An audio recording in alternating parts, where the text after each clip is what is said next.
my Twitch had sound on, but fortunately the video hasn't started playing, so I'm going to quickly, click that. But yeah, hello guys, how are you doing? Welcome back. Yeah, welcome back to another RP Talks. Has everyone had a fabulous week? You can answer in your own time. Oh, I thought you were addressing chat. I mean, everyone. Well, I mean, chat, you guys, everybody. I care about everybody equally. Even the people that aren't participating in this, we want to know how they're doing. You guys are still humans, just because you're on Yeah. Guests' lives matter. I had an alright week in order to prepare for this. I even had to go visit an actual doctor, so that was nice. Excellent. I hope you are well, friend. Oh yeah, thankfully I am. Double. Let me get chat up. I had my second jab on Sunday. Are you dying? Kind of tired. That's pretty much it. Double. Well, that's good. That's not too bad. Some people take it really badly, especially the second one, I think. My first jab had my arm aching for like a week or two. But yeah, right, we have two guests, and obviously we have the lovely co-host here as normal, being Meraki. Who likes to join in the call 3 minutes before.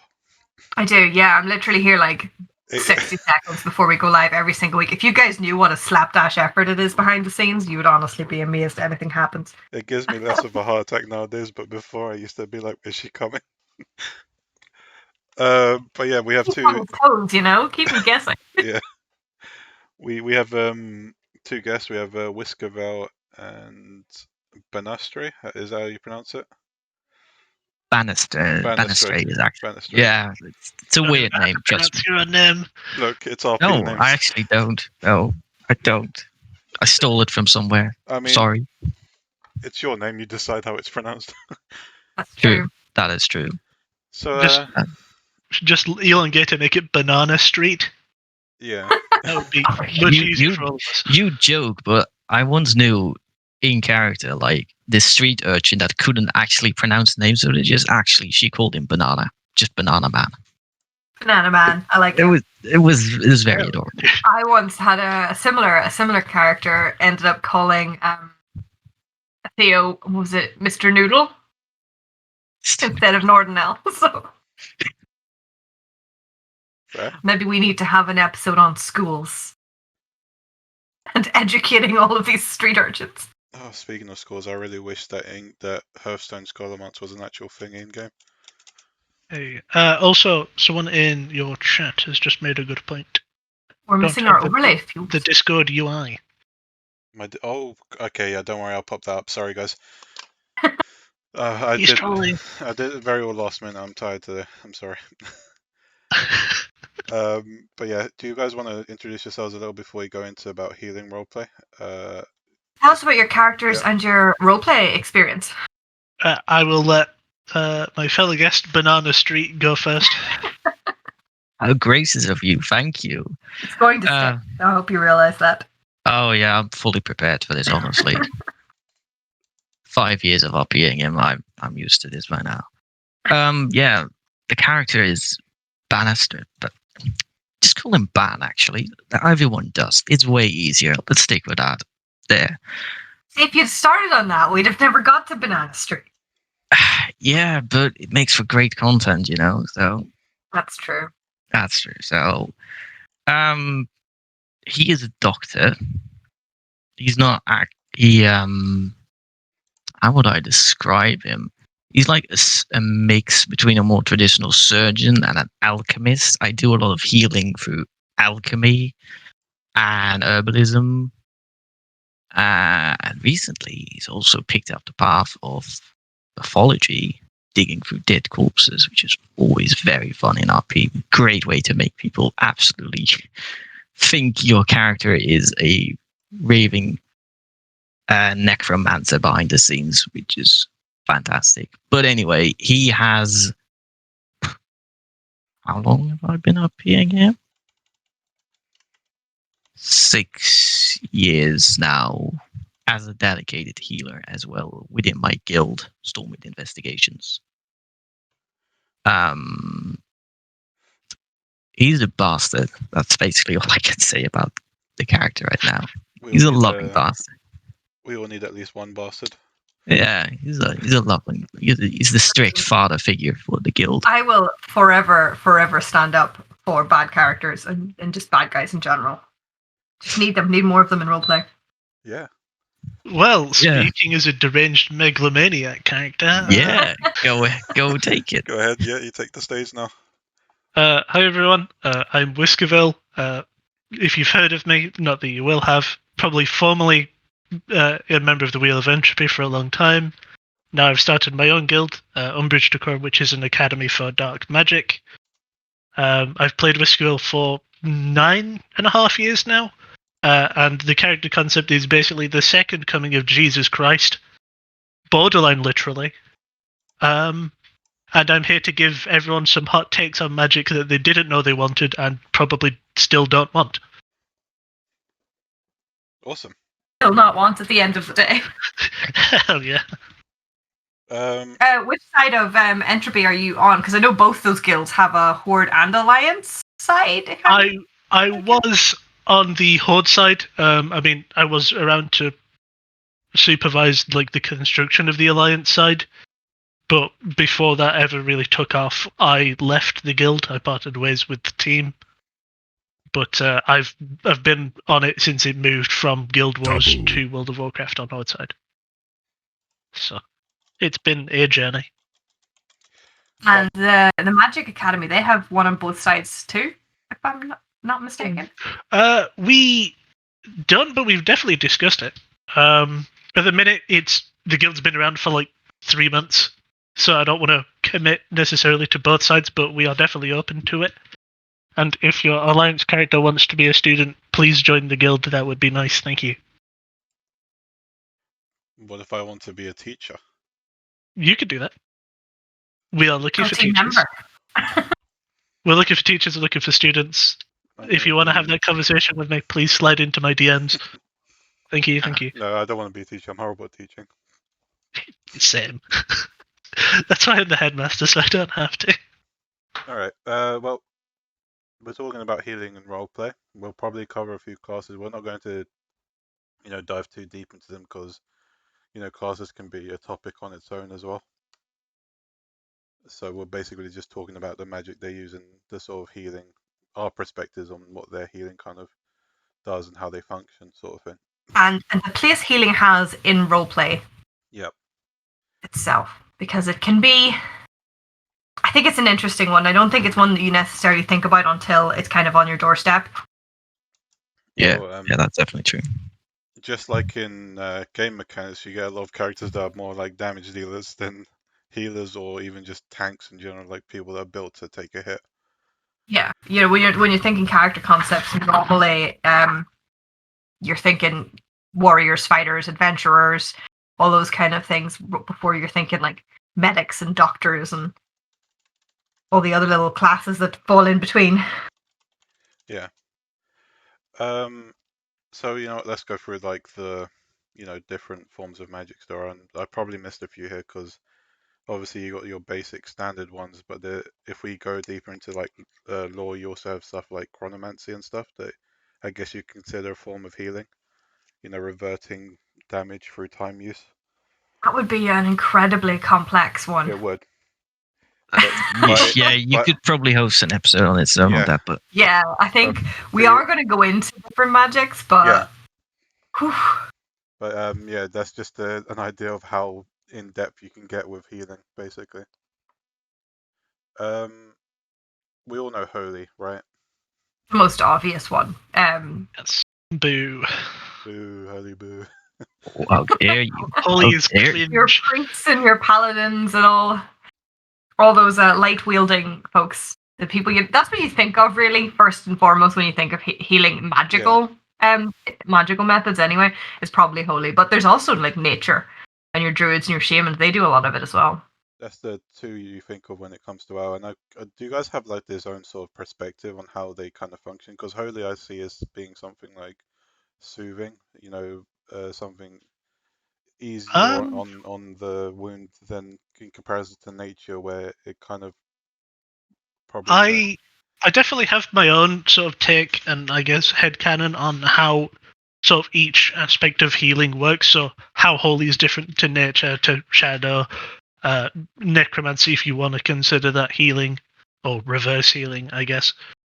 Like, there is definitely takes to it, and I've always sort of gone with the idea that holy typically, kind of like the actual spec holy priest, is like this big miracle worker, divine healing that just like, no matter how serious a wound is, obviously arguable if it's death or like your heart explodes or something. But for the most part, typically, it can heal the most grievous of injuries. It's always come across as like a divine miracle of sorts. It also depends on the user as well, though. Yeah, that's true. Definitely. And really for any kind of healing at all, especially in World of Warcraft and WoW lore and stuff, it all comes down to who's casting it. And Well, like ways they want to do it.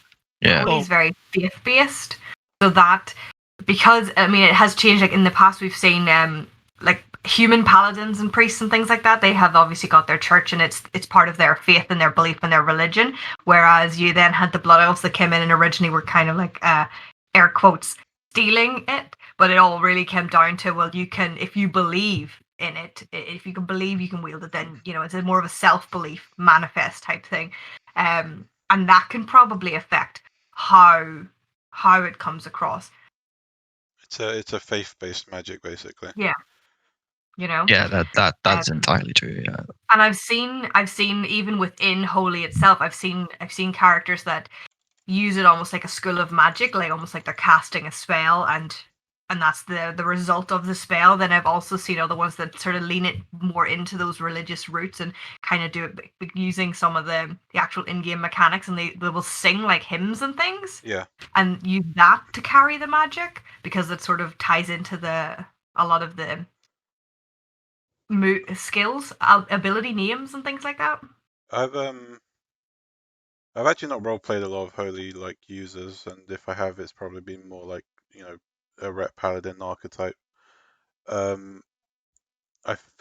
guess you can compare a loon like a priestess sort of magic, you know, sort of like light in the way it works. I mean, the light of the moon, technically. Yeah, so I've got like currently my, I guess, battle priestess, and I actually did a healing the other day on in Stormwind. Someone, you know, let's throw in the meme there, but someone got a shot, you know, gunshot. I was always getting shot in Stormwind. Oh God, please don't talk to me about the gunshot. Black my gunshot. Yeah, someone called in my paladin. Naturally, she pulled out the bullet before healing it, but the way I emoted it was kind of, you know, again, as I said earlier, it's more like a soothing aura. It's something that isn't really painful. Obviously, in that case, she was kind of unconscious, so she wouldn't feel if it was painful. But with nature-based magic, I've kind of seen it as being more forceful, if you know what I mean. Well, one of the things I've personally always advocated with it, light healing at least, is that basically, even if you aren't a paladin or a priest, as long as you have that faith, you are capable of doing it. You probably need specific training in order to do it properly, but other classes could potentially do it, in my eyes. Yeah. Obviously, we have. Sorry, go ahead. Yeah, so with nature-based healing and druids, I'd say they needed probably a bit more training to actually like utilize it, instead of the light, which requires on pure faith. I'd say one of the things with druids is also it depends a lot on where they are. At least I'm not a druid RPer myself, but I've known druid RPers who have RP'd in the sense that they are better at healing if they're outside in a forest, in a glade or something, rather than in some sort of barren wasteland, because they're calling upon the gift of nature to bestow life. The idea that nature magic and those kind of that area is more of an attunement to nature itself as a force and that might lean into that. If you're closer to the nature, to the thing you're attuned to itself, it's going to be easier for you to like work with it. Yeah. Whereas exactly. if you were in somewhere that's completely void corrupt, it's gonna be hard to pull those energies. Or Yeah, exactly. Yeah, and just to sort of tie into that as well, like I've always sort of held the belief that nature magic, especially through healing and rejuvenation, it's a trade-off in a sense. Obviously, whether that's through druidism or shamanism, calling to the spirits, it's never just a give. But for example, it's like a transference of life between, say, for example, your own health or your own life energies, or the life energy of the grass and the trees and the flowers and the birds and such, in order to restore a wound. I've always thought that was always very interesting. a really nice thought, because that leans back into the whole like nature is a balance. And their whole they have a whole spec called balance, because it's all about the balance of nature and night and day and dark and light and all those kind of things, and that plays nicely into that, I think. Life and death, life or death. Yeah, could be a really nice way of including it in your role play as a bit of flavor. Like, if you are healing something, that energy has to come from something else. Yeah, so something as simple as the flowers around you, like slowly withering away. It's kind of different if you go between druid and shaman, right? Though, because with druid you kind of, as Whiskerville just said, you use like nature around you, but shaman kind of just use the elements. So with shamanism, sorry to just no, go ahead. Throw myself in. I remember, I'm not sure if I think it's Lord of the Clans, and I really like the way the book goes into it. Is as Thrall's going through his shaman training, for example, when he goes out to hunt in the winter, he has to meditate and call upon the spirit of the wilds in order to like try and say, "Hey, pretty please, can you give us like a deer to eat?" And then the spirit considers it and then allows it to happen. And in exchange, the more traditional shamans, who are orcs, would then instead waste literally nothing from that kill. All the bones are used, all the hides are used, all the meat is eaten. Not a single scrap goes to waste. So I like the idea of communing with the shaman spirits, and having it not necessarily like a bargain, but I imagine it's kind of like a Shark Tank or Lion's Den sort of scenario, where you're like, "Hey guys, pretty please, can you stop my friend from dying?" It kind of also depends on the element you ask, because we've seen elements have their own sort of personality as well. Yeah, exactly. And obviously, I don't. Not that he's the Fire Lord anymore, but I don't think Ragnaros would have been too keen on it. No, I'm gonna be honest. No. Actually, I forgot to mention monks as well, because monks have their own form of nature healing. Yeah. Which I believe it's classified as spirit as well, same as like with shamans. I also, so we have a monk in our guild actually, and the way that they heal with chi is they've always had it be, it's more of like a direct physical, like a more instantly noticeable trade-off of health. So it's similar to how a druid might do it, where like you can literally see the monk age, well, not age, but like dry out. Like you can see them start breathing heavy, get very exhausted very quickly, because they are spending their chi to their restore life essence, yours. basically. Yeah. Which I've always thought, like, kind of like a trade-off healing style is always really cool. So I respect the people that do it, but it ain't for me. Even I think there's space for that kind of trade-off. I can't do words tonight. That kind of trade-off idea, I think, even in things with the light, because maybe not so much these days, but back in ye olden days, there used to be like mana used to be something you had to conserve, and you had to choose which heals you were actually going to cast and when you were going to cast them, because you could not afford to waste mana. Now, these days it's a lot. Mana regen is not really an issue, to the point where we don't even consider mana anymore a lot of the time. But I think it's worth possibly considering in roleplay situations. Like, you have not a limited resource, but you regen it at a certain rate. So you need to be careful with what you're throwing around you, and how that's going to then drain you, because it is a type of, it is a source of energy. Yeah.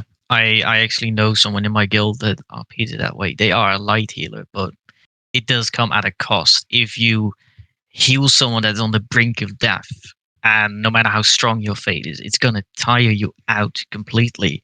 And You they lay are on here, hands yeah, that guy, then you are out for the rest of the day. yeah, they do that. They go pill and they just pass out, and that's also the point. I'm like, okay, yeah, they're spent. It's Yeah. time. It's time to I find think them a it's bed. good because even in a role play sense, that adds stakes, it adds consequences, it adds depth and narrative to think. If you could just pop off heals left and right and heal anybody of anything at any point at any time, then it makes all those injuries and it makes all that healing completely irrelevant. Like it doesn't matter anymore because it had no cost.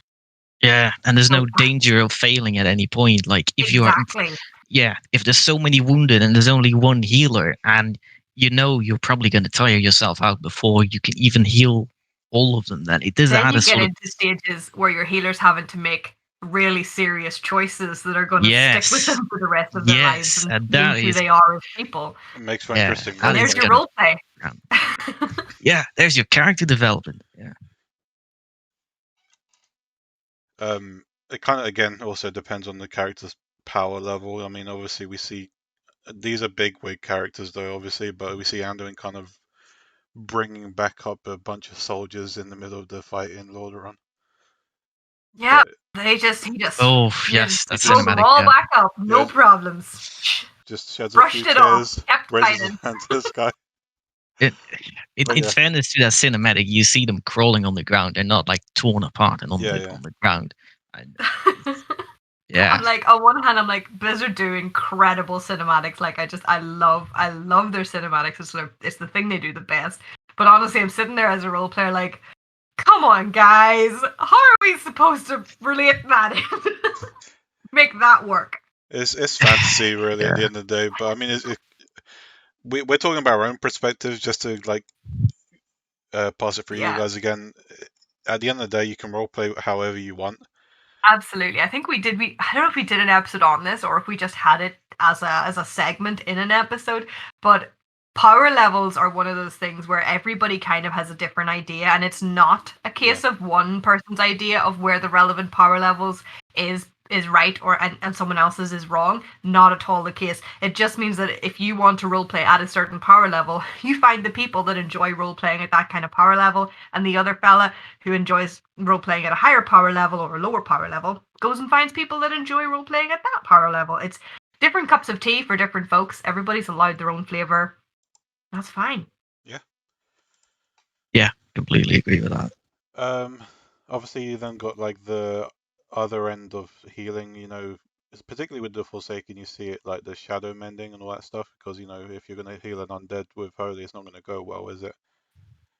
You can do it, but supposedly it's just very Yeah, uncomfortable for the undead. Yeah, it's always described, and I do sort of agree with the idea that like you can heal an undead with light, but it's at best it's the same as like cauterizing. You're technically closing the wound, but you're not only putting the target through excruciating pain, but I imagine that you'd probably feel some of the same thing. Yep. Like you'd also feel like an incredible strain because you're healing something that's not alive. That is very different. That's like going from healing a person to trying to heal a brick.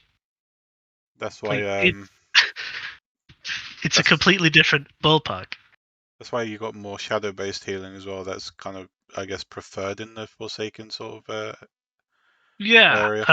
And I guess that's kind of where I come in. With sort of shadow magic, at least the way I've always used it is, you're not going to be as good of like a big flashy like miracle healer as a light user is. Like if there's a reason why they have like literal spells that turn them into angels of like unlimited healing. You're never going to be as good at like the natural processes of as like a druid, because I've always read that healing is basically like a time skip of like natural processes. So you're really good at getting rid of diseases. You're really good at healing bone structures and torn ligaments and muscles. You're really good at these things that can happen naturally. You just speed it up. Whereas I would say Shadow's not as good at either of them, but Shadow has a lot of versatility. Like, and obviously it comes with its own drawbacks. You can't. I would never, for example, heal a paladin with shadow magic because shadow does corrupt. Arguably, if I'm healing you for like 5 seconds, it's not the end of the world. But I've always sort of said if I intermingle shadow and light, maybe the light user can't call upon the light for a while. Maybe the shadow user can't use shadow magic for a while. So I try and have it as this versatile. It can do everything, just not as good as the others. It does depend on obviously who's controlling it and how you're using it. But there's more of an emergency thing. There's no like stated limit. And for example, if I were to say, because obviously Ban's a living human being, if I were to heal him with shadow magic, it would be cold. It would be unusual. It's not like the warmth and radiance of the light or anything. It's not that familiar touch of like going home and like your mum's made your favorite food. It's not that. It's like you've come home and someone's like fucking burnt the house whilst you're not there, but you're at least the house is still standing. I imagine Shadow to be more like cold and alien. dreary. Yeah, like alien. It gives you that weird "this is not okay" sensation sort of thing. Lights are stormy. No, lights are like a sunny, like summertime, and shadow is like a thunderstorm. Yeah. They are complete polar opposites, and they should be considered as such. I honestly don't know how it functions fully well, but obviously, if they can kind of go into that sort of area, obviously there are other races that do it as well. Forsaken also, as mentioned in the chat, do stitching, like first aid sort of thing. Yeah, because there's flesh crafting, which is obviously it's kind of a bit different now that Maldraxxus has a spell called Fleshcraft, which is just a bubble. But the initial act was how undead repaired themselves. It is literally conjoining someone else's limbs to your own to replace them. Like, so if someone cuts my arm off, I go and pick up an arm from the corpse pile and stitch it back on, and it's good to go.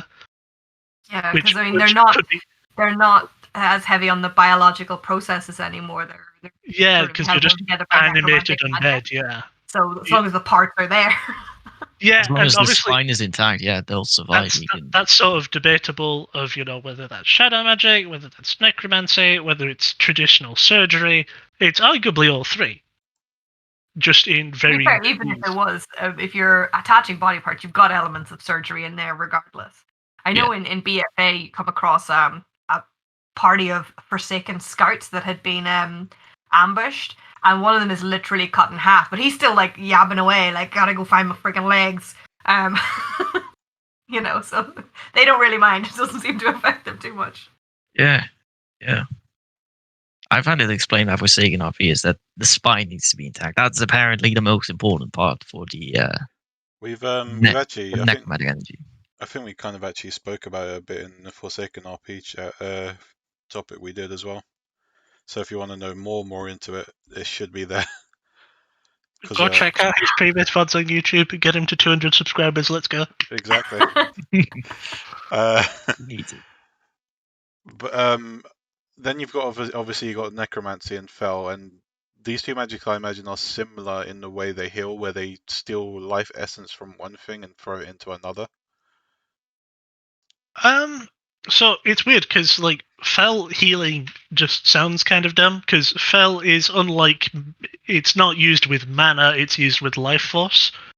You are making a trade of your health to blow someone to smithereens. So it's kind of limited, I guess, to a cauterizing thing because I can't imagine many other ways that it works. But you could do like a transfusion of my health to yours. We've kind of seen that as well in a way. I think we've seen it with Gul'dan as well, where he kind of steals life essence from I think a Draenei and kind of mends himself. Oh, I know. That's in the Warcraft movie. I think we've also seen or read parts of it in like lore, but it's what I mean is like it's not the. It's like a trade-off, like the monks, for example, whereas monks are kind of using their own sort of spiritual energy to heal someone, right? Fel is forcing life force from another living thing into something else to, heal them, sort of thing. Or Interesting to note there that it can be stolen, if that makes sense. Like you couldn't steal the others.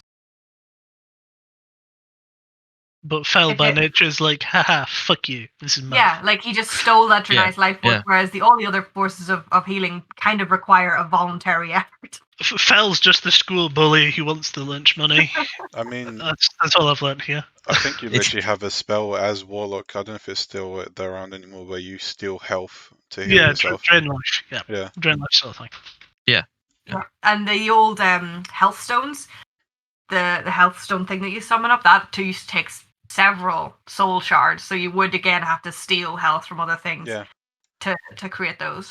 That's how I imagine it. You're kind of just taking this. It's forceful healing, basically. You're taking something from another living force to, either put it into the stone or put it onto another living force. You Or- don't just ask, you just take. Yeah. So I mean, if you want to heal with Fel, go ahead. But I don't think a lot of people look on it. I imagine it being the same with necromancy, sort of like healing, because I would also imagine being healed by it just doesn't feel Yeah. right. it doesn't. No. Yeah. But yeah, they, as Jake just mentioned in the chat, they have the sort of like vampirism magic to it. It's like a parasitic form of healing. Yeah. First Yeah, moment after you get an injection when it's kind of cold in your veins. Imagine it's something like that, kind of unsettling discomfort, but it's just, you know it's not right. Yeah, and obviously, like, for example, if you get like a flu jab or whatever, you feel unwell for a few days whilst your body fights it. I imagine, in many respects, that you could say, that's the same by being healed by Shadow. Maybe not for a few days, and I'm not injecting you with a virus or anything, but I imagine being healed by Shadow or by Fel probably has that to more or lesser degrees as well. Just a general feeling of being unwell for a while until it pays off. But Yeah. I don't really know. I don't particularly explore necessarily how people receive it. I give them like a base idea. Well, Of this is what it feels like. You can take it whatever direction you want. Yeah. We're actually going to mention that in a bit, by the way. But obviously we have to give a big old round of applause to First Aid RPers, where they just don't use magic at all. This is my one. This is my wheelhouse. My This is character's real also- into herbs. He likes his plants and medicines and concoctions and poultices, and he's a bit of a first aider too. But he's more into the biology. The layman's doctoring. I love that. I love that. My character is by nature a surgeon and alchemist, so I'm in the same kind of ballpark. More I love it. I have a soft spot for Actually, the hands-on healers. Actually kind of forms. She doesn't do first aid. I guess she does first aid in the form of alchemy, where she can, give you like healing potions or a boost of Well, alchemy adrenaline is sort of thing. it is Yeah. it is first aid because it's Well, yeah, making true, medicine. yeah. I mean, like It's the just more you're making hands-on the medicine. first aid where you're stitching up people and stuff. But yeah, Ursia's kind of learnt that through her own sort of exploration sort of thing. She's kind of done trial and error with it. But it's a very cool one too. First aid is like the easiest one to kind of relate to as well. You can look up guides and stuff on a lot of these things. How to. Yeah. The internet can help anything, you help you role play a first aider. It's not, it doesn't have so much on magic, but Yeah, it and there's can also help. like I can only speak for here in the UK, but there's a lot of career paths where first aid training is mandatory. Yeah. Exactly. Yeah. Like it's obviously I'm not preparing to take you into surgery or anything, but CPR, You need to know the basics. resuscitation. How to deal with like a cut or something embedded in a wound, or those kind of things, or concussions, or Yeah, it's it's kind of almost standardized sort of training at this point. So very a lot of it's occasionally very easy to implement knowledge from real life that way. yeah. You'll sometimes find people doing first aid lectures in game as role play events as well. So keep an eye out for it. But it is something that any character could know, regardless of your class or job or anything that you're doing in character. Yeah. Yeah, I see chat mentioning taking some inspiration from things that happened in history. Yeah, you could do that. There's some really weird contraptions in history. I've once looked into a medieval manuscript that detailed a crossbow, but it worked backwards. So instead of shooting crossbow bolts, it was designed to pull a bolt out of someone's leg safely. Oh, Oh god, that sounds painful. It's absolutely brutal, but it existed, and Yeah. it's honestly ingenious how they designed it. That's such a cool way to implement it into your engineering if you have an engineering like character. Yeah, go for it. Obviously there's other stuff. Like I mentioned, first was chronomancy sort of magics. Like you can use a mage to heal sort of people as well. There's if you go into greater depth with things that are like offered to us rather than what is offered to us, you can get more creative with it, is what I'm saying. I don't know how others feel about it in this sense, but I guess it's down to if the player's happy with it, then go for it. yeah. I think again, it's about finding the power levels that suit your type of play. Yeah. I And your imagine if you environment. role play like a bronze dragon or something, I don't think people would mind it as much, but Yeah. Yeah, but then again, people will make up for that by minding the fact you roleplay a bronze dragon. Right. There's obviously challenges when it comes to healing because there's different races. Again, Forsaken being the biggest example, some magics just won't collide well with them, and they'll have to kind of react to it as it does its work, sort of thing, as we just mentioned. There's magics colliding with one another. I think role players have had this sort of mindset, although I'm not sure how 100% is, but for like demon hunters, you know holy wouldn't work as effectively on them or something like that. I don't know what you guys think on that. Does anyone want to go first, or shall I? Or... Go for it. Go for it. So, obviously, I mean, the easy argument is don't use light on undead or shadow users. That's fairly straightforward, and vice versa. I wouldn't use shadow on a paladin or a priest of the light. I'd probably still use it on a living person though, because it's still viable. Fel, for instance, Fel also reacts negatively to light. So in the case of demon hunters or warlocks, I would avoid using light as well. I mean, it's less harmful than if you like blasted an undead with it, but it's definitely an irritant if nothing else. Imagine it's like having sort of like a heat rash for the duration. I don't actually know. But I do sort of try and stick to the fact that, because light and shadow and fel are all sort of opposite sides of like the cosmic spectrum of magic that realistically, they probably shouldn't be mixed like that. Yeah. But, it's weird because shadow and fel can be mixed, but you wouldn't want to mix either of them with light because that would go horribly wrong. Though, as someone mentioned in the chat previously, I don't know who it was, you can have someone who uses light and shadow. Obviously, that'd be a disciplined priest. But in that sort of sense, I firmly believe you're either going to be good at one, good at the other, or like kind of average at both. You're not going to be like Jesus with both of them. But you can technically control both and have both, but I wouldn't heal like a demon hunter with light. I wouldn't heal an undead with light. I wouldn't heal a paladin with shadow or fel. Just because they're so opposite to what they're used to and how that works. Kind of like an emergency situation, the way. Yeah, like if it was literally life or death, yeah, it would. But yeah, like you have to. Like it's either that or the guy dies. Yeah.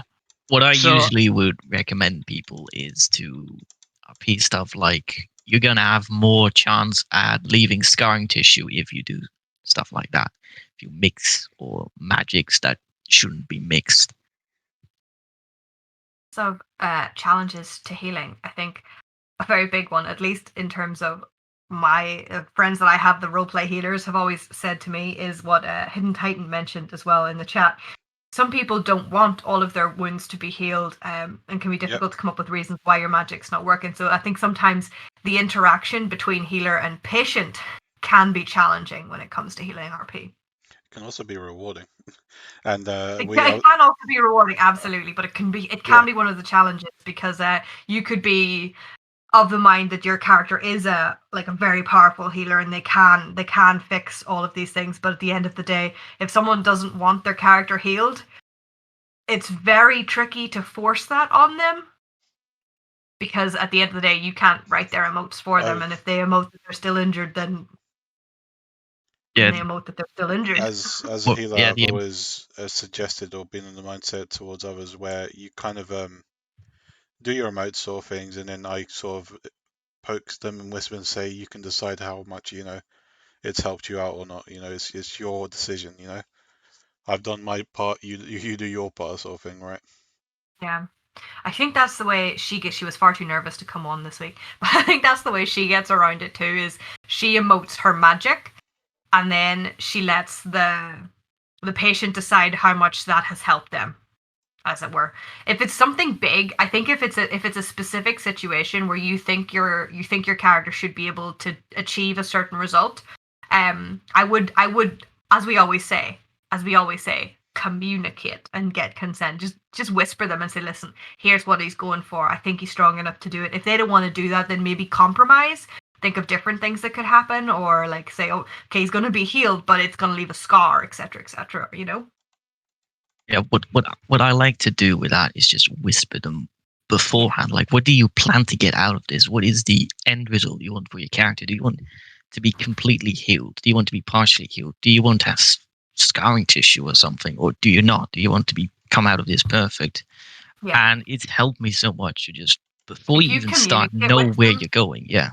Not only can you first of all work out where you're both going and get there, at the same time, but you can also say, well, listen, I know he doesn't want to be fully healed, so as such, I'm going to put it into my emote that my characters, got, whatever other reasons why they're not performing to their best, that allows you to get out of the situation without your character having been handicapped, as it were.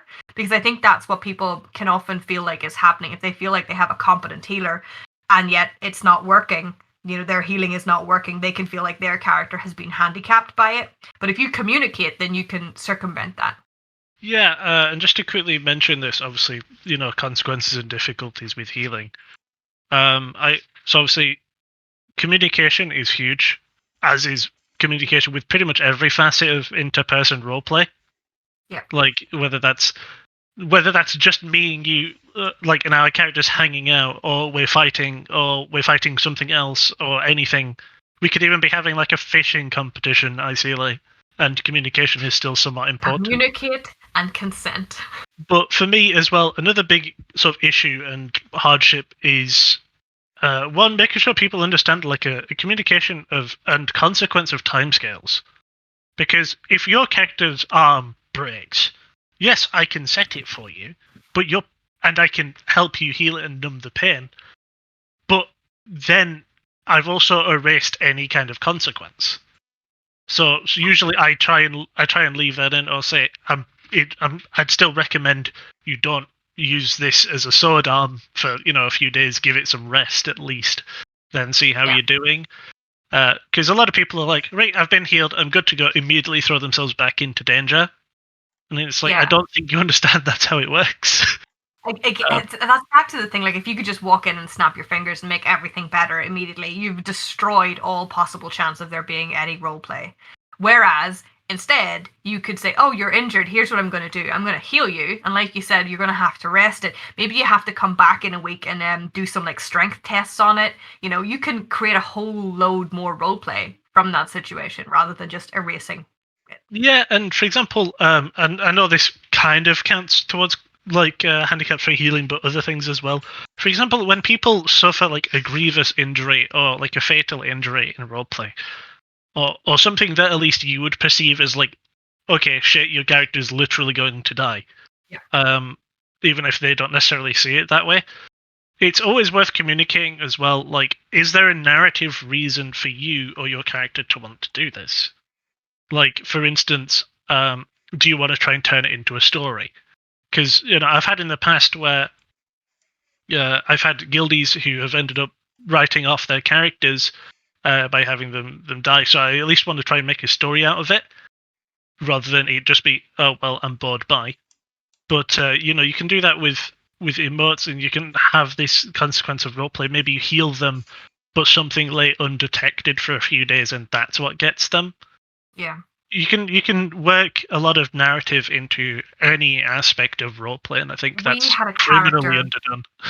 We had a character once who rolled horrendously badly. I don't know what it is with our guild, and rolls were not good. Horrendously badly, and she ended up getting this head wound. And then, I mean, it should have killed her. It should have killed the character.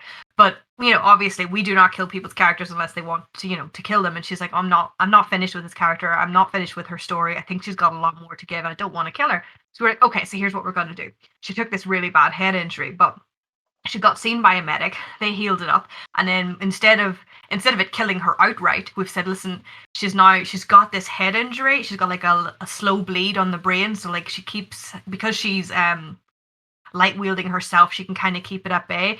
But in the end of the day, it is gonna kill her eventually, sooner than she otherwise would have died. She's not gonna die of old age happy in her bed. But it means that she gets to keep the character, and now she has this entire other narrative element that she's got this, she knows about it, and it's affecting her decisions, it's affecting what she's done with her life, and maybe one day she goes to bed, she wakes up the next day, and she's forgotten something from her life. Yeah, exactly, because now there's all this potential. Like for example, she goes to come from it. Obviously, this is a bit more of a modern setting than well, but if you go downstairs in the morning and you see a picture frame of you and your family, and you're like, I don't know who these people are. Yeah, exactly. Like obviously, you don't necessarily always want to do that, but there's a lot of ways things can go, and I like those developments a lot. Yeah.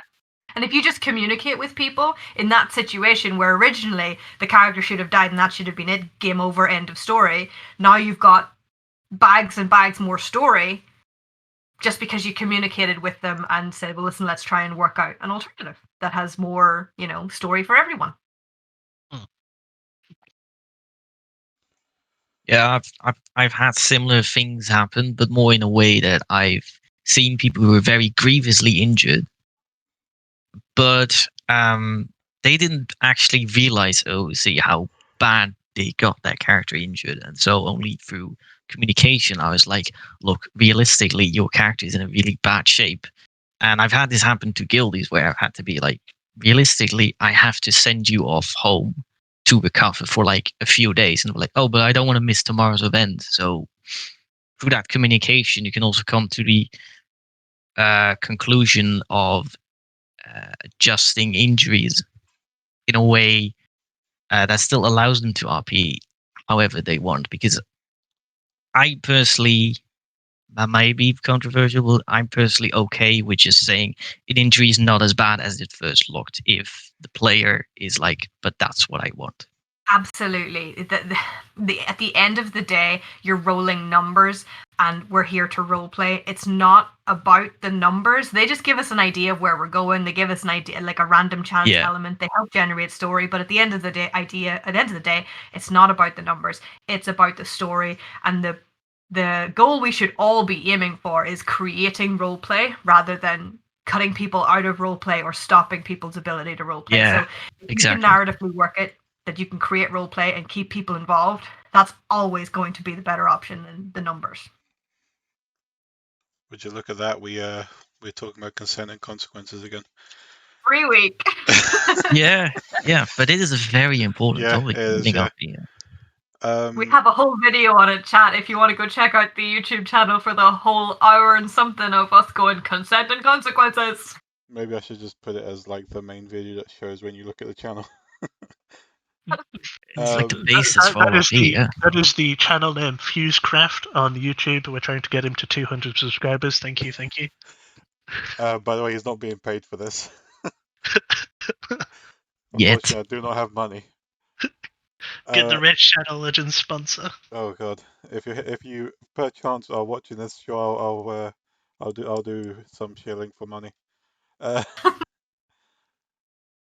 So obviously you have all these challenges of roleplay, but there's kind of like rewarding aspects to it that obviously is a nice thing to talk about, where you have this role play where obviously if the character's conscious and not been booted in the head or some shit, you have this role play where you can have this one-on-one more deeper conversation with other characters as well, for like create more of a meaningful relationship with them, depending on your character and theirs. And I think that's another like great aspect of healing role play. Especially if you've got quite a serious injury, and a priest or a healer or whatever comes along and heals you, they have saved your life. Yeah.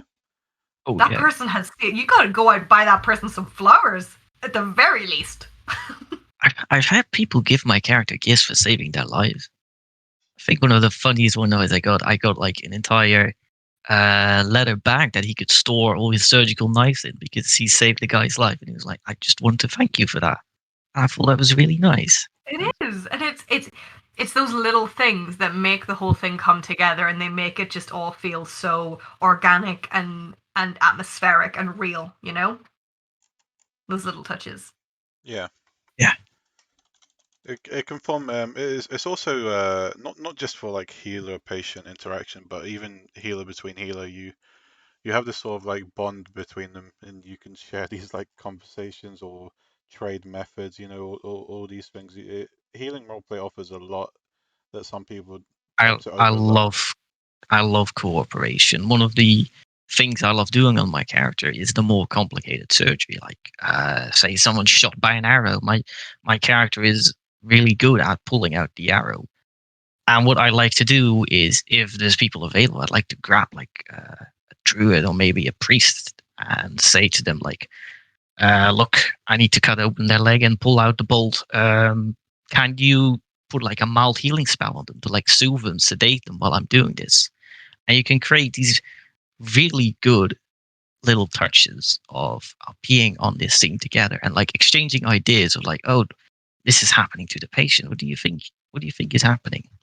What would you do? What would be your Yeah. professional recommendation? And here's what I Yeah. do, and get a second opinion, right? Yeah, exactly. By the way, And then, just like, after you've had a very extensive day of, like, say, I don't know if you're a battlefield healer or if that's something your character's in, but it's got to be rough. All those things have got to be quite testing on the old psyche. So maybe you're blowing off steam with your other healers. You're like, listen, I had this patient today, and there's a whole lot of room for RP around healing RP that it goes beyond the healing itself. there's also since someone just mentioned the raking in those favors, if you want an interesting aspect of roleplay goblin healer. You kind of heal these people, and then But it's you got to cost you, bud. yeah you can play that manipulative. Obviously, you can do this to anyone, but it's so fun to do it with goblins. They kind of expect you to do something for them later down the line. But yeah, these are all forms of roleplay that healing can offer to to you. It's more than just flicking your wrist and fixing that broken leg. And for just for me, in regards to like a communal aspect, I am very terrible at making new friends. I am incredibly bad at approaching people for roleplay because I'm like, my character is like world famous. You should know me. Come talk to me, and then no one does. But for example, with healing people, it's I guess for lack of a better term, it's an excuse to approach. You see someone wounded, you're not going to be like, fuck that guy. I don't know him. He can die. You just be like, well, shit, he's Warcraft dying. equivalent of the hypothetic oath. Yeah. So Oh yeah, yeah. So you walk up, you sit there, you get talking. Maybe his guild's around, and they start talking to you. And then all of a sudden, you've made a new crowd of friends. And they've made a new pocket healer. By just going over, there's like hippity hoppity, please stop killing this guild's property. You don't have to. You don't even have to really do anything. You don't have to say anything. You can just like shut up and focusing, go away. But you just saved the guild member's life, or whatever injury it may be, and that lends itself as well to roleplay because then you've made a guild connection. Maybe then you go out and hang out with that guild, or they come and find your guild, and they're like, "Hey, we want to repay the favor sometime. Let us know." Yeah. I've definitely been on campaigns where people are like, "Oh, I really want to be healed by that guy because I know he's competent or something." Like you get these little, well, return customers, if you want to call it that, the very goblin way. They know that coming to you to get healed is gonna give them RP and provide them a good experience in roleplay. Yeah. Then they're gonna Yeah. come back. Exactly. Honestly, I think we keep jumping from point to point. We're bouncing around a lot tonight. Yeah, this is why I just leave an open list of things that There is one thing. about, but yeah, there's resurrection. Yeah, I was gonna say someone mentioned resurrection, and obviously it's This is something the big controversy point of healing RP, isn't it? For me, yes. Yeah. At least. It comes back to that whole discussion on power levels. Like, where are you at? Yeah. Maybe not even just the way I see it. If you're an average Joe, resurrection might take more than one healer, which would be absolutely. my approach to it personally. If someone wants to be resurrected, I'd gather like the Holy Trinity or whatever, and just kind of gather around this person and pour. It's not impossible. Even It's I not, no. think in like my group would RP sort of lower end power on the power spectrum in terms of magical power at least. But it's not impossible. Like if someone said to me, "Listen, this is like I said, if a situation had arisen where a character was technically had died to dice or whatever, and they wanted to not do that, we could have done it because I think of it kind of in if you have like in real life, if someone dies, there's always the idea of like forgotten what you call them now, CPR, not CPR, the pads that they use, the shocks. Yeah, the defibrillators. That's it. That's the word. If someone has just died, I imagine it's not as hard to bring that person back. I mean, Shadow Law kind of confirms that because if the spirit is still lingering nearby, you can probably still do resurrection, but it's already been snatched away and they're in the mall now. Rip. Like for instance, just obviously now you sort of mentioned Shadow Law, I feel like I'm obligated to speak. But like for instance, if a warlock came along and killed you and then took your soul, put it in his pocket and left, I obviously can't bring you back. But if I then went and kicked the warlock's ass, got the soul back, I could potentially. Now, obviously, this is more necromancy, I guess, because it's more soul magic. I could put the soul back in your body and try and resurrect you, or possibly get you a new body. Yeah. There's that aspect to it as well. But rather than I think having a yes no view of resurrection, same with anything, like a yes no view tends to just cut off a lot more possibilities than it opens, and I'm not for that. So I think instead of that, it's a better idea to have it as like a spectrum. Like it's easier if someone has just died in the last 60 seconds. It's probably not as difficult. It's probably still very difficult, but not as difficult to bring them back as it is to do it if it was later, or if you've got something like soul shards involved and all those other complications. I mean, imagine that's a lot harder. Like, obviously, I mean, I know D&D is not WoW, but at least in sort of 5th edition D&D, which a lot of WoW roleplays are to some degree familiar with, like, the rules on resurrection there, for instance, are they have to have died within the past 7 days. Yeah. Or you just can't do it. Like, they are beyond lost at that point. And now, I don't think necessarily copying D&D specifically is great, but using stuff like that as a gauge is always a nice grounds. And maybe that's the limit for your character. Maybe a character who's really super duper powerful is like, my limit's like a month. If someone has died within a month, I can. Obviously, it's a lot harder the further down you go. And, the longer it's been, but yeah, so maybe that's another way of incorporating it as well. If it's been longer, then you have perhaps chance to open up opportunities. Say, well, listen, I can maybe do this, but I'm going to need X, Y, Z. I'm going to need help. I'm going to need this kind of person with this kind of skill, and it then gives you a chance to go out and meet those people and drag those people into the role play. And again, creating more role play from that thing. But again, it's up to that every single person to decide how wide and how long that spectrum of ability is for them. It comes down to player choice, and at the end of the day, really, just as most healing. Have any of you actually had any sort of resurrection-styled roleplay? I have had to resurrect people before in roleplay, both as a druid and as Whiskville the Shadow Priest. With the druid, this was like, I don't know, like 6 years ago, so I don't remember it greatly, but it was a case of constantly giving of yourself, giving of nature around you. Like the meadow I was in basically wilting and dying, so that I even have a chance of restoring life to the body, and then try and see if I could do anything to like bring consciousness back, try and bring his psyche back, anything like that. I did. Ultimately, that failed. So but that was part of the story we were going for, Yeah. where basically I just ended up kind of just killing a meadow for really no reason. With the Shadow Priest, it's a bit I guess easier for me because he's a much stronger character. I guess out of all of our character series, probably by far the strongest. At least as far as mains go. But he's he has had to do it, but it takes time. It takes regents. It takes specific rituals and specific conditions to be met, and there's still a risk, no matter how strong he is. There's always a drawback, whether that's I am not going to be able to use magic for a week, or like because of how far gone someone is, there is a chance either he can never be brought back, or there's a chance I get caught in some weird limbo as well. Like, for example, I try and incorporate a lot of more, I guess, directly unusual coincidences and consequences.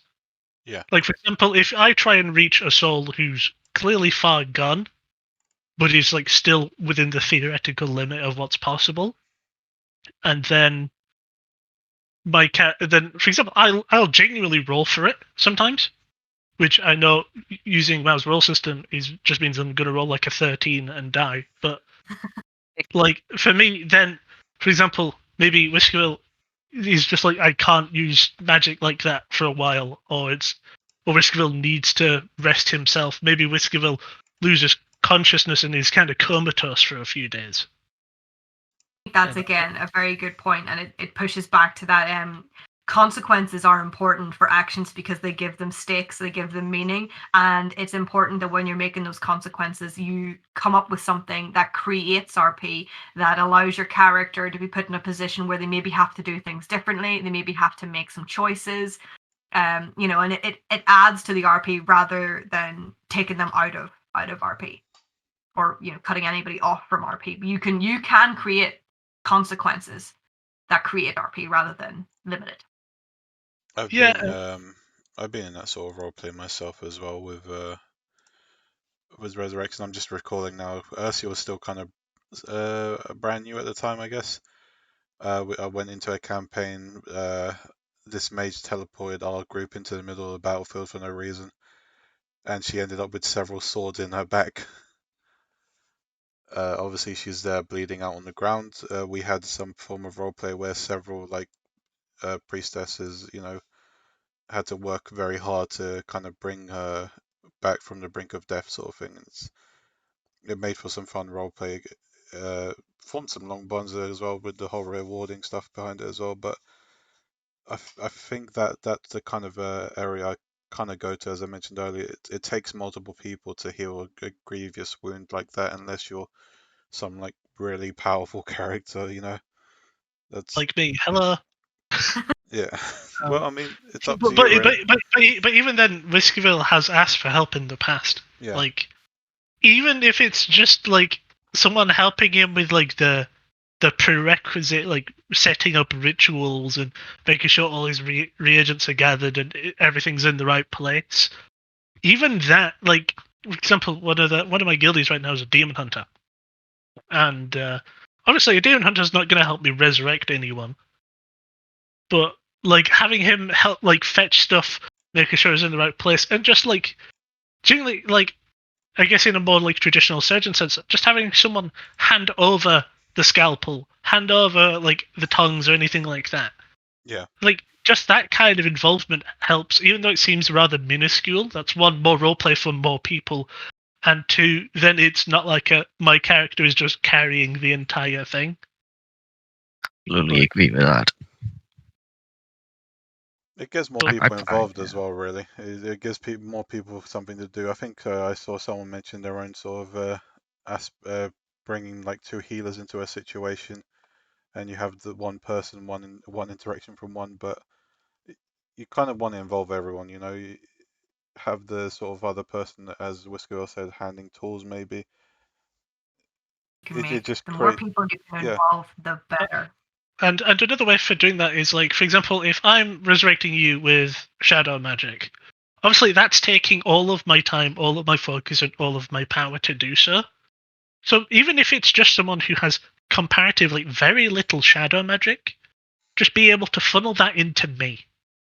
Just to make sure I'm stable enough to keep going. That's huge. That person all of a sudden becomes like the MVP of that scenario. But something else on Resurrection, if you guys don't mind me sort of stealing this for a second, is I briefly mentioned obviously the consequence of the caster, and I know Meraki chimed in on that. But I also because I don't particularly see myself as a fan of Resurrection roleplay, unless there's some agreed upon sort of consequence of it, because your character literally died.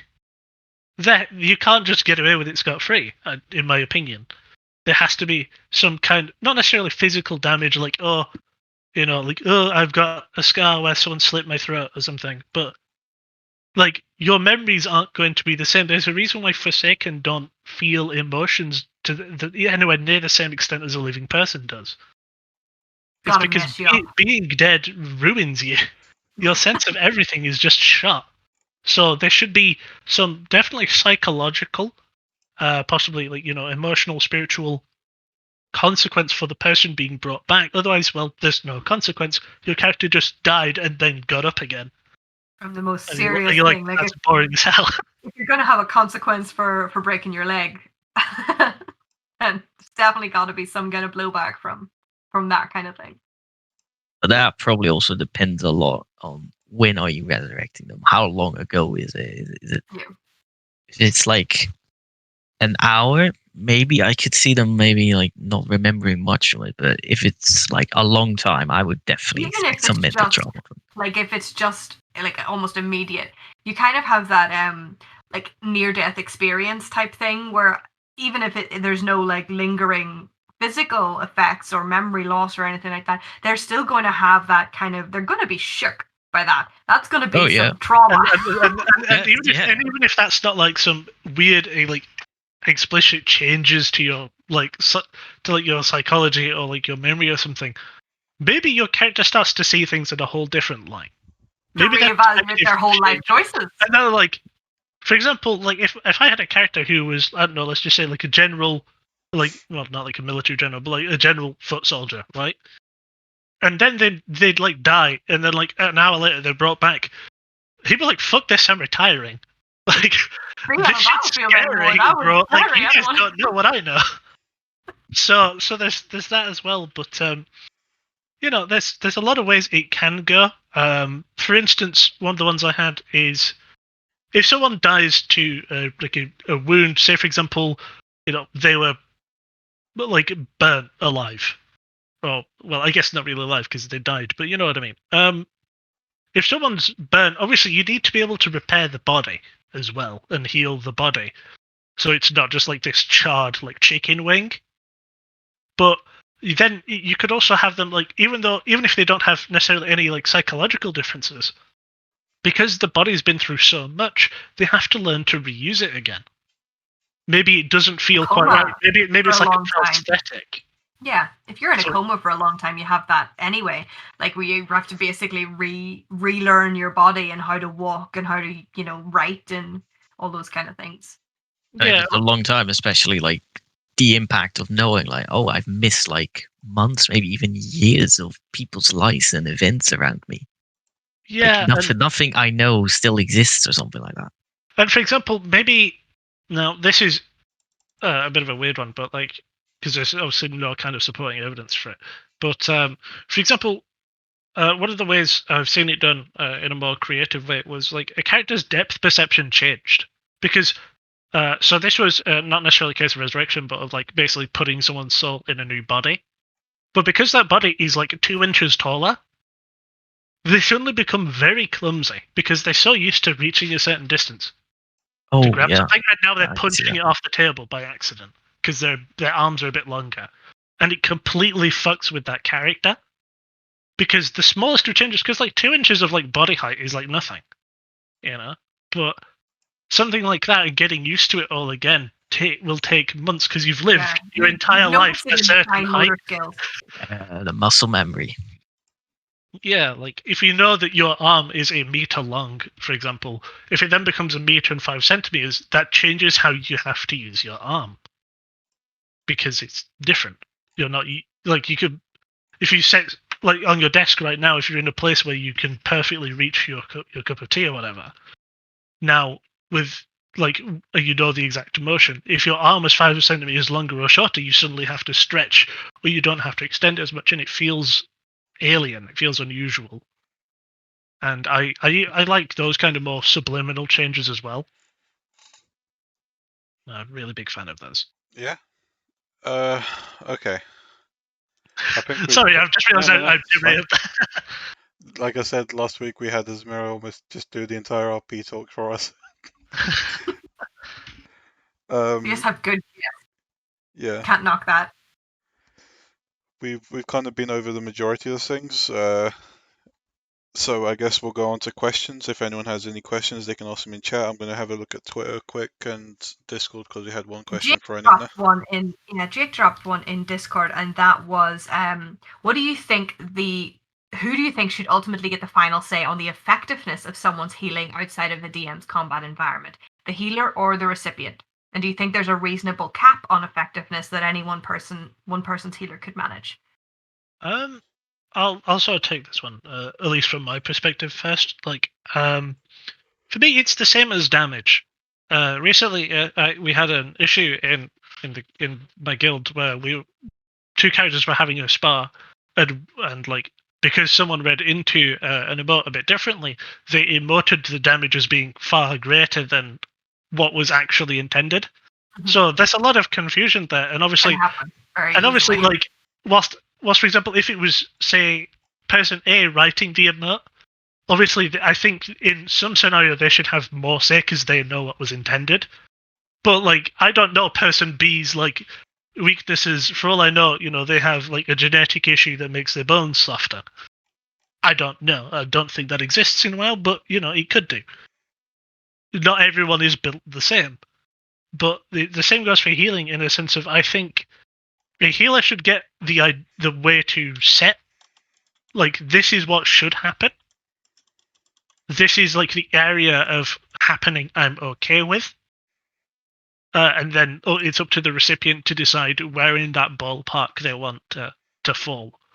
But I think obviously if I'm intending to like, I don't know, let's say someone, ripped your arm off and I'm healing it together and fusing it and like restoring all the nerves and all the arteries and veins and everything.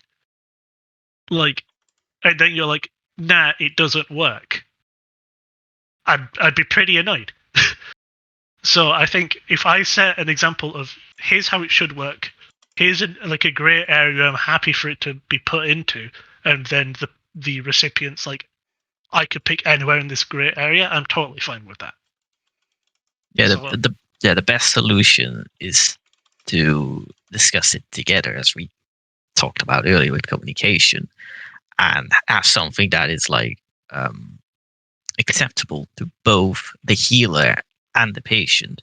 But if it actually is a one or the other question, I'd personally go with the patient because it is their character. I cannot enforce on them on what I think should happen to them. It's still their character. They still get to decide the rules on what happens to them. But that's only if I have to pick a one or the up other. to you to explain why it didn't work out the way as you intended. But again, that can be negated or avoided if you're communicating. Yeah, exactly. It's kind of like if you go to like a regular doctor's and you need like a prescription, and he's like, you're gonna have A, B, or C. Here's the benefits of each. Here's the downsides of each. For example, B might be a heavier dose, but it might be like a bit of a depressant. like then at least I've given you the options. You can pick which one you works for you. I'm totally fine with it. But like, so I guess the recipient of healing does get the final say. I'd say because again, it is their character. I can't be like, haha, fuck you. But obviously, I give them the options. I set the grounds, and then they pick what they're happy with, and I'm cool with it. Yeah, it's similar to that, and I think it was one we talked about, but I didn't get into it. It's something we do in the clinic as well. Is that in terms of different types of healing and which to use and things like that. We run a little clinic in Silvermoon, and we have got a light wielding priestess. We've got just some first aid trained people, and I think possibly a sort of shadowy person. But what we do is when someone comes in saying, "Oh look, I've got this cut in my arm that I need you fixed," we'll ask them. We're like, "Would you like to be treated by the priestess? Would you like someone to just stitch it up?" Because we kind of treat it as like a cultural thing.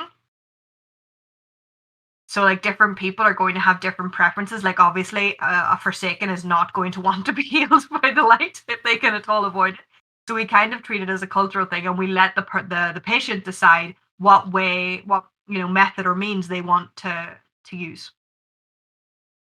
And then we talk to them about how that then translates into here's what she's going to do. How effective do you want that to be, etc. Yeah, as someone just mentioned in the Twitch chat, for instance, obviously a cultural thing. Orcs will be like, hell yeah, I don't want it healed perfectly. How am I going to brag about all my skills? In the bar. Hell yeah, I need a story to tell. I think the weirdest I ever had was a dwarf who had been clubbed over the head, and he's just shot me a whisper, and he was like, "Yeah, so I have a request for you. I just want you to, the place where I was hit. I want you to say that there's like a fracture, and you need to replace it with a metal plate." I was just absolutely the most gnomish thing. It was weird. And what are your guys' thoughts on like taking suggestions from the recipient? Well, I mean, it's their character. Yeah, it's their character, and he's suggesting like to go a certain way. Try and work around it if you can. Yeah, for me, like typically, I'm very open to suggestions if people want things for their character to go a certain way. Honestly, that changes the roleplay, which I'm fine with. It's just a case of then, for example, if it's something that like my character can't do, I'll be like, "This is the closest I can do. I physically can't do this option."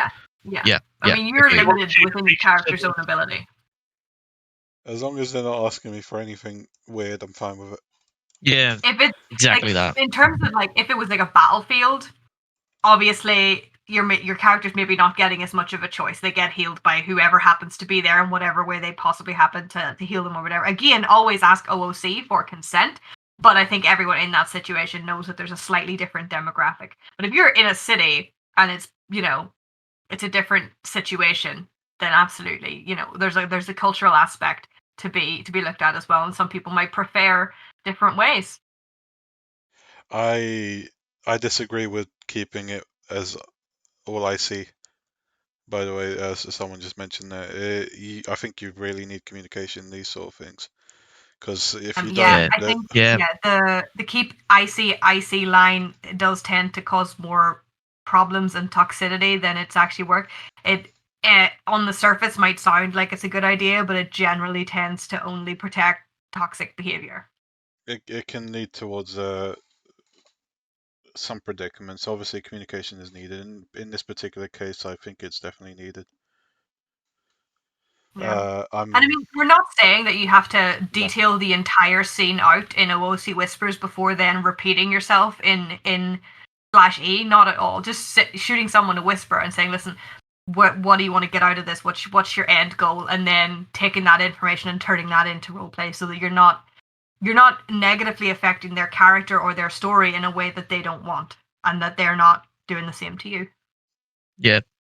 You need to communicate to get to the end goal, to know what is it they want. But yeah, you still have to work out IC in your own way how you're going to get that. That is still the healer's path. But exactly.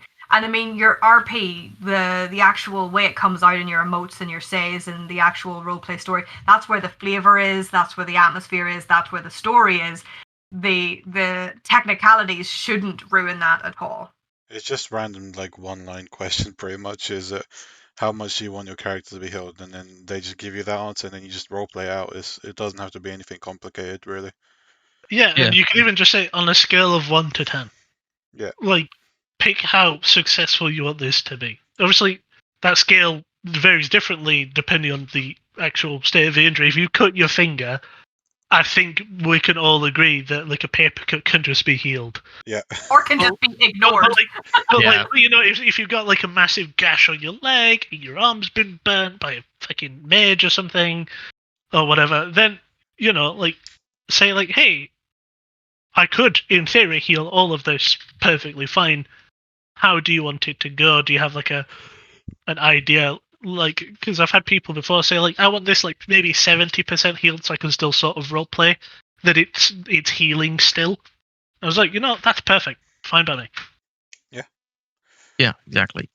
But yeah, I do think it's important. And you might whisper someone sometimes, and they might say, "I really don't mind, mate. Go for it." And in that case, go for it. It's fine. Oh But yeah, it's that good happens. to know, you know.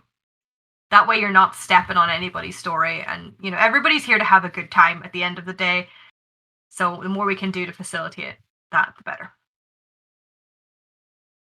Just to answer the question quickly, that for my part, I think that it comes down to the recipient at the end of the day, how much they want it to be effective and all that stuff. Okay, let's try to run through some more questions quickly because we're past the time anyway. Yeah, we spoke a lot about 2021 has been the year of long ass episodes. Yeah. Might as well just go 2 hours at this point. So trolls have regenerative healing. This person apparently doesn't like to, you know, have that in their roleplay, but I think that it's been said that trolls can kind of control when it, you know, regenerates or not. I don't know completely well. From Yeah. what I understand, they can just say, "I don't want this to be regenerated." Yeah. And I forgot his name, but the one that was tortured by the fast riders and lost his arm and said, Bullshit. "No, Yeah. and he didn't want it back." So that's entirely something on the troll themselves to decide how much is. It's Yeah, kind of in their biology Yeah. sort of thing. And for example, with trolls, obviously a lot of people sort of overlook this, but they have like a natural weakness to fire. Arguably, that stops it. arguably most living things do, but the fire actually stops their regenerative powers. And poison as well, apparently. So for example, if your troll lost his arm at like the elbow or whatever, if I cauterize the wound, it's not going to heal back. Or if it is, it's going to take an incredibly long time. But on topic of like general regenerative abilities, one of the systems I have, because I've developed a role system for my guild. For example, we have like a healer archetype, the mender archetype, and for example, for most of them, obviously it's a bit different with ones who use potions and stitches, but generally speaking, a lot of them will use magic, at least a magic academy.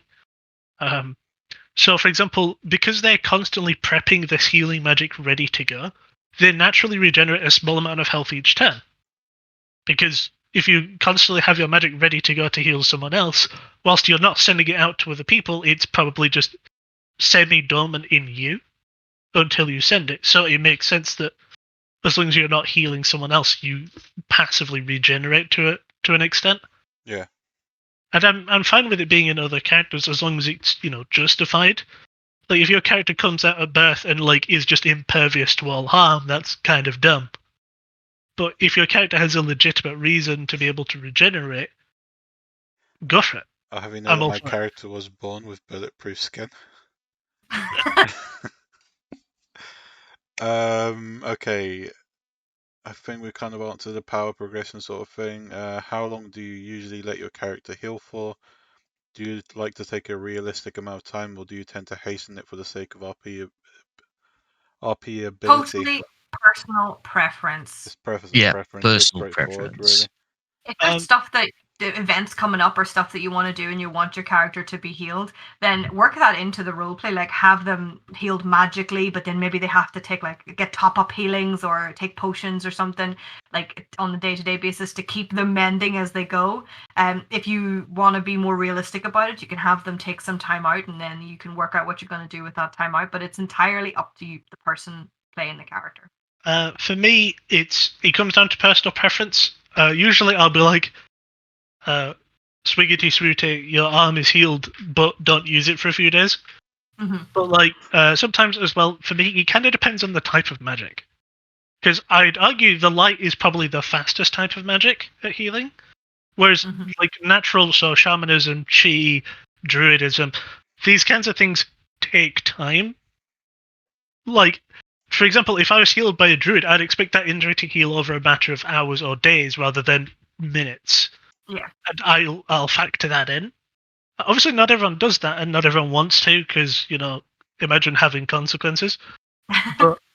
But if for you talk example, about it, you can work around it. Like if you have a druid that's healing and you say, listen, this is going to take a few days or a few weeks to heal, and you say, well, listen, I've got this thing that I really need to do. Can you maybe come back tomorrow and top it up or whatever, or like continue healing me while I do this thing that's obviously going to put strain on the injury. And it's not going to be good for you in the long run. I can't imagine doing that kind of thing is going to be great for your body. For example, and if you have like a roll system for the event or the guild or whatever, and like health and stuff, you could have it potentially like depending on the severity of the injury. Yeah, like either negative modifiers, like when you're using that part of your body. Like if you're trying to dodge something, like someone's yeeted like a cannonball, like you're trying to jump out the way from a distance. If your injury is on your legs, you take a penalty. You roll with disadvantage, or a -20 or something. Or, for example, maybe you take, depending on how grievous the injury is, but you're your arm is still on or whatever. Maybe, for example, you take like 1 extra damage from all attacks or something, because you're still not healed, and whilst the wound's trying to close, any damage you take is just going to keep forcing it open, and that's only going to hurt. So there's a lot of ways to incorporate it, but for me, it's speed. Speed is always up in the air, depending on what you want to do and how you do it. There's ways and means around it. I recently had my little junkie character in like a rehab type facility, and he was in there for like a real life year. Because I wasn't actively playing him in the game at the time. We had a Discord channel that we were doing bits of RP with him about, so I was getting plenty of RP on him all the same, but I didn't mind having him in game for the time, and I thought it'd be nice development to do it that way. And we did, and it was class. But it's honestly should be ultimately up to the person. I know there's some guilds that kind of force realistic healing times on people. Like if they get if the character gets injured, they kind of force them to take a certain amount of weeks out to heal that injury, and that means they then can't attend events for that amount of time. And I understand the commitment to an element of realism, but at the same time, I'm not here to cut anybody out of roleplay, so I tend to prefer to find an alternative means around it if that ends up being the situation. People not able to roleplay their characters. At the end of the day, it's a high fantasy with magic, so yeah, it doesn't know where it is in any timeline or any scale of exactly. So those are details I often don't stress too much about it. You'll naturally come to a conclusion when you're talking to someone. Yeah. Okay, that's kind of be answered. I was just scrolling through a lot of these to see if we've kind of spoken about this, but here's the last one, I guess.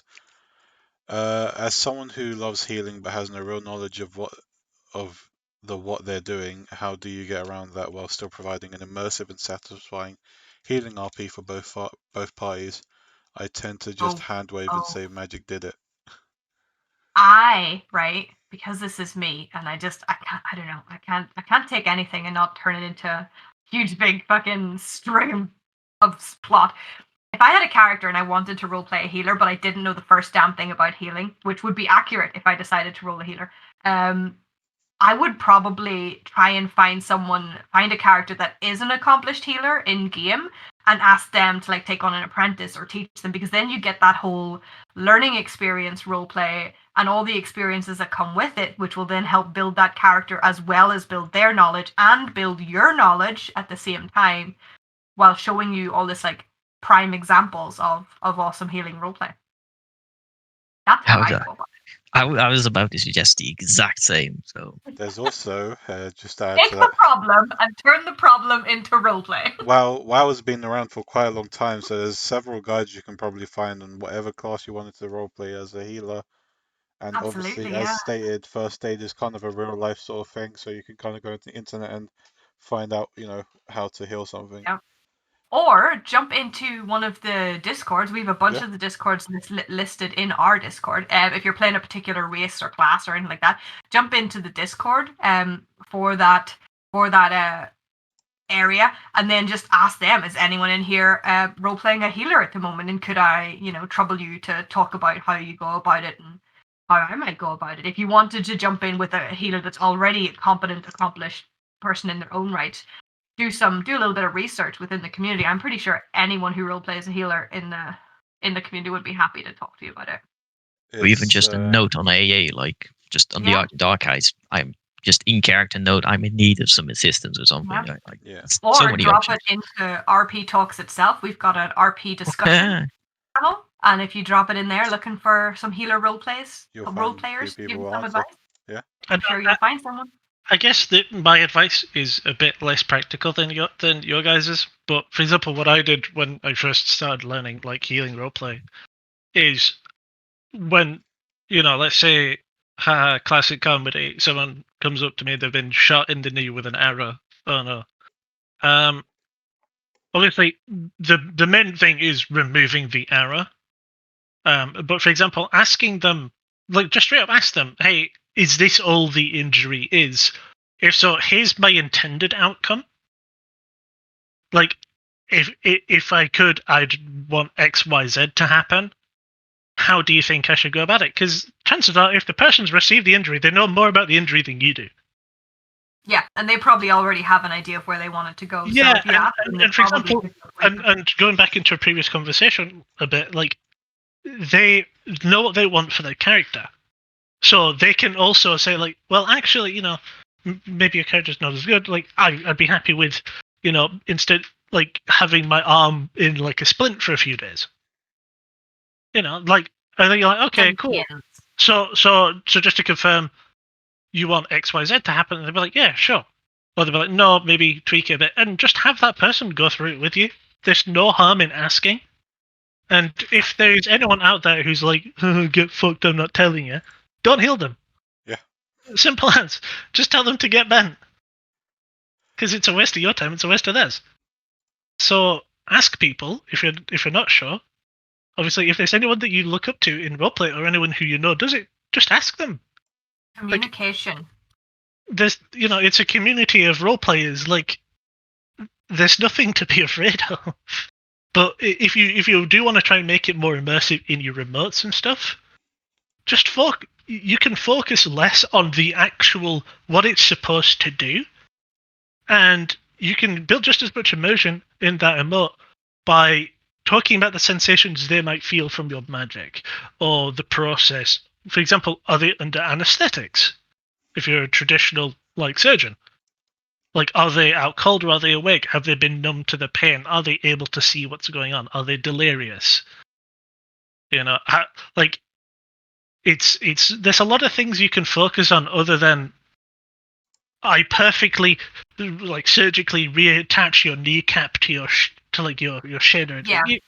You don't have to focus on that. Focus your more on what you do know or what you do want to express, and then just talk to them, like in whispers, and say, "Hey, this is what I'm trying to do.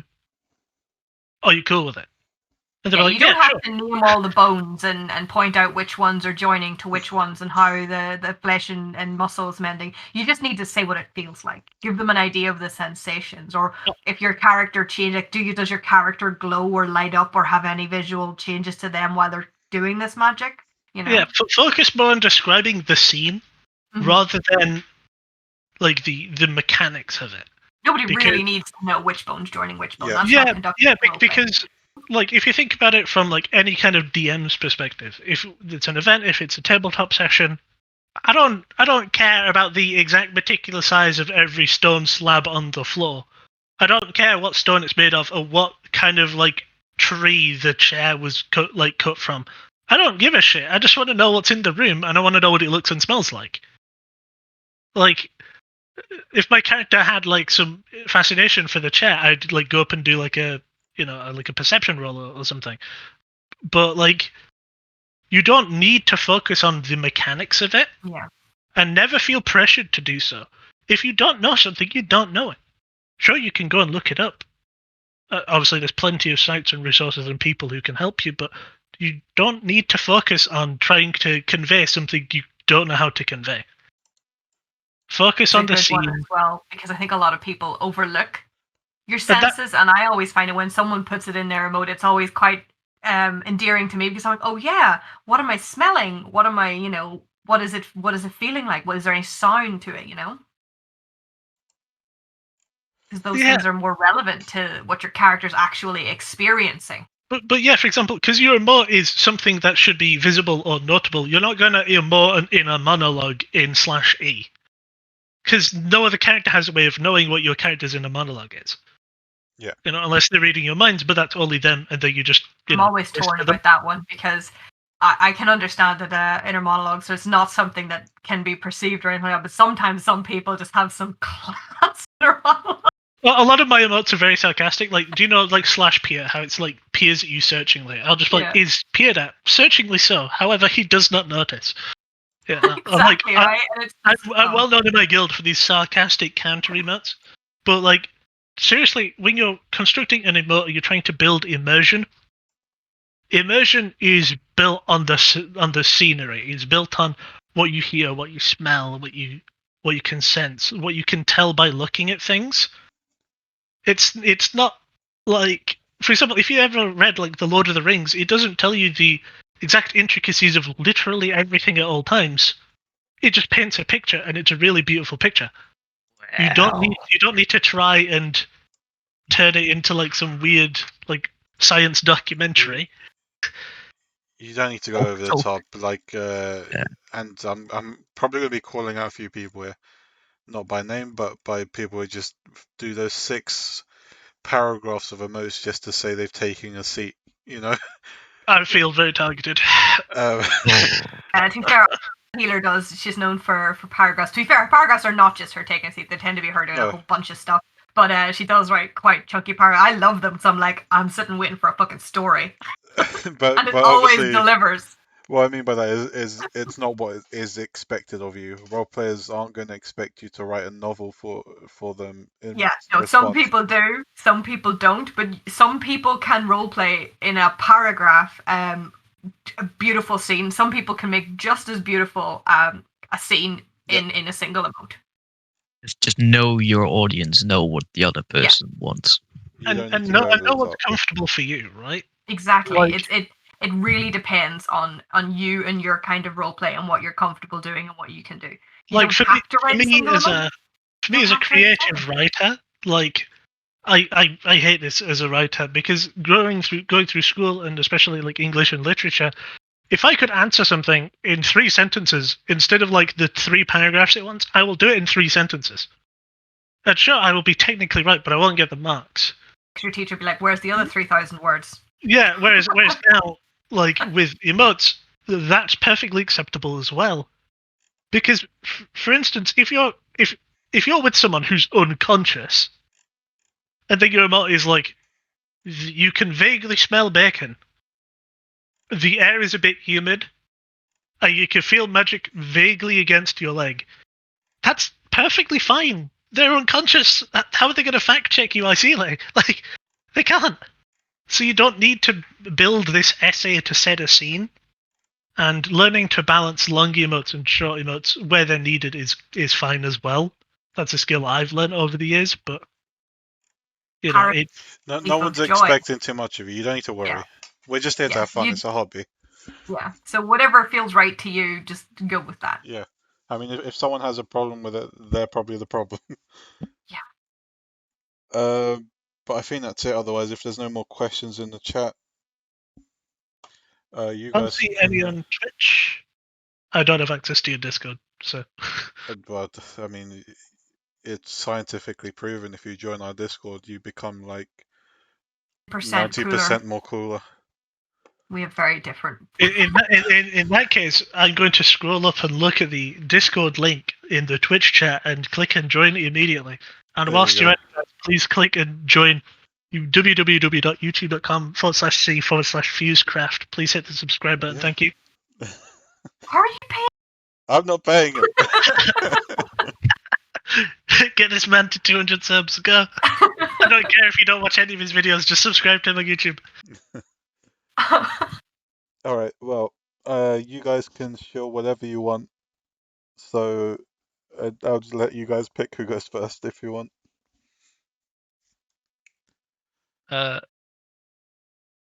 Ban, you haven't said anything. I'll let you go.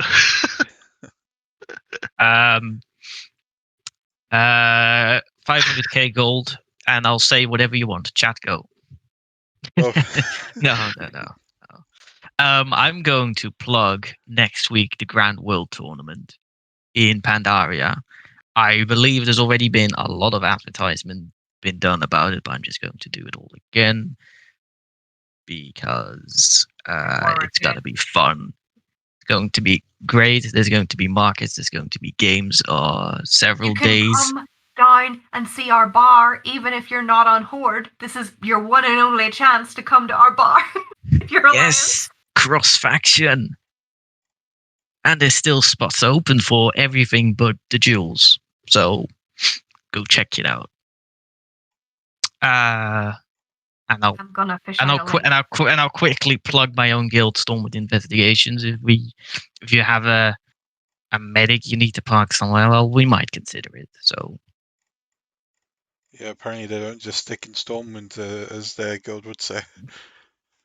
Yeah, look at this. our clown with headquarters are Valorant. there. Our headquarters are there. Doesn't mean we stick there, You know, Let's the just interest of the alliance means you need to go everywhere around the let's world. rename it to General Investigations. Alliance investigations. How's that? Yeah. Well, if that's your shilling, Whiskerville, go ahead. I'm not going to shill for any events because I'm not invited to any. I'm just going to shill for my guild. Umbridge Decorum, Hordside, although we accept Alliance side role players as well. If your character wants to learn magic in an actually decent environment that isn't a cult, go for it. Whether that's Shadow, Void, Fel, Demonology, or any sort of like more dark or taboo magic, please come say hi. We'd love to have you. And if that's as an instructor as well, we can have that conversation. I have a forum link here. Do I have rights to post links in the Twitch chat, or do I have to? No, Drop just, it in the Discord chat and I'll pass it over. You'll get timed out. I disable it because I don't want people posting dodgy links. There you are, everyone click that link. And obviously we have Whiskerville. Give us some forum love, or just don't. I guess I can't stop you. Yeah, I'm not going to. How do you like Do you that? do other kinds of magic that are not all dark, or? I mean, not particularly. I mean, like we wouldn't take like an arcane student because there's the Kirin Tor for that, and obviously like light users, no one likes them, so they can go away. Oh, how dare you! But for example, a harsh take. for example, we have people in with us who are already like fully renowned warlocks, and like they don't need to learn anything. But for example, learning more minute and niche magic, like for example, learning rune magic, that's a little extra thing that we can do on the side. It's not necessarily dark magic by any means, because pretty much everyone can do it. But it's something that's not necessarily dark magic. But we tend to say no to arcane and light users, because if you read like our forum thread, there is we do mention briefly, in our system, boo, we don't like them. They don't like us, so we don't like them. It's fair.